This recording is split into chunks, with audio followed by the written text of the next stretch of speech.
What up, YouTube? Knives and Gear Insights with another short review for a knife that I purchased not too long ago.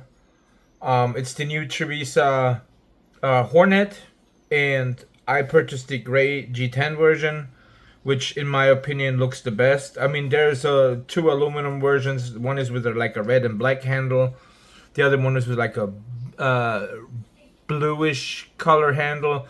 I didn't like those. I kind of was digging this color scheme the most. It just looks good for some reason. It's not aluminum, it's G10, but it's fine. And so I have used this a little bit. I had a bunch of knives recently that I purchased, and so kind of pretty much carried this one day, and so on. So I don't have a full like usage out of the knife, but I think I got enough usage out of the knife that I can say, okay, I can give you my opinion about it. So let's go real quick over the knife one more time. So you got, like I said, gray G10 handles. You got a reversible steel pocket clip, which is great. You got a gray G10 backspacer. You got your lanyard post in the back here, which is a okay integration if you use lanyards. I don't. And Trivisa is really good. I mean, they do not do any big branding on the knives, which I love. They make quality stuff. They're so underrated, like I mentioned in the previous video already for the Trivisa Monoceros as example. This is now my fourth Trivisa knife, and they are such good knives what they produce. Like, their quality is really good.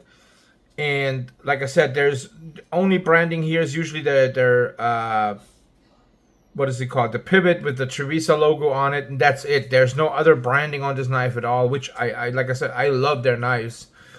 Blade steel on this one, the only branding you see here is 14C28N, and there's nothing else on here, so that's pretty much it. And it's an axis lock knife, which works amazing. Like the axis lock on this one is actually stronger.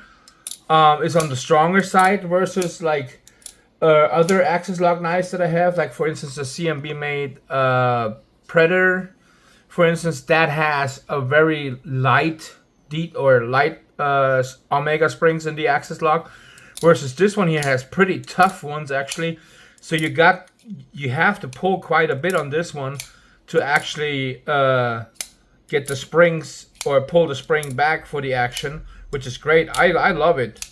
And the jimping on here on the blade is like literally perfect. I mean, there's nothing wrong with this.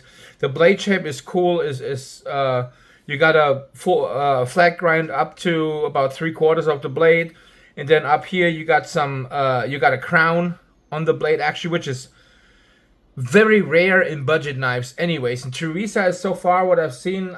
This is now my second Trivisa actually that has a crown spine, which is really cool. There's no sharp edges on the top of the spine, and I love that. They're doing so good things at Trivisa, and I really hope that they come out with some a little bit, I can't wait what else they come out with in knives.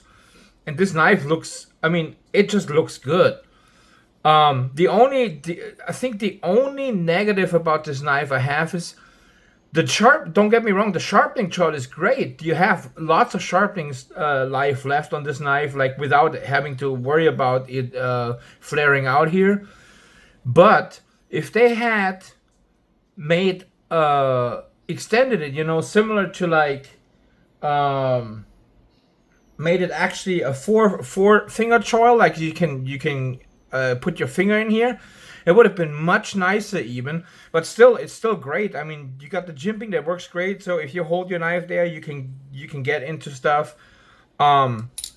It just, everything on this knife is really nice. Like, I'm not sure how else to say it, but other than praising this knife, praising Trivisa for that quality, what they build, and all this in a package at $50. For 40, or actually under $50, $47.99.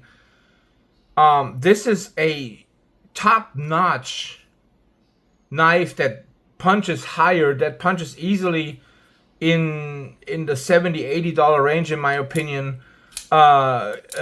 with competitors. And at $47.99, this is a steal as a pickup. I definitely recommend this knife. This is pretty much what I can say about this knife. It's just amazing. It's a great pickup. It looks good. It has really smooth handles overall. The only negative besides that little thing, which it's just a nitpick, the only negative I really have about this is that they still are going with T6s on the body. T8 on the pivot is fine, but T6s on the body, I wish they would go with T8s. That's the only really nitpick about I have about it. But I mean, literally every budget brand goes mostly with T6s. So I mean, it's a nitpick. We are, every knife reviewer always says it in their videos. We would love to see T8s on the knives. And some companies like CVB or Wosted or whatever, they do it. And some other companies, I guess they have such a huge amount, or it's just cheaper, like, I don't know how many cents of difference it would really make to make a T8 instead of a T6 screw in there. I don't think it makes a big difference, but that's the only nitpick I have about this knife. Other than that, I recommend it. I'd highly recommend it, actually. And yeah, that's pretty much it for this knife, and I'll see you guys on the next one. Thank you.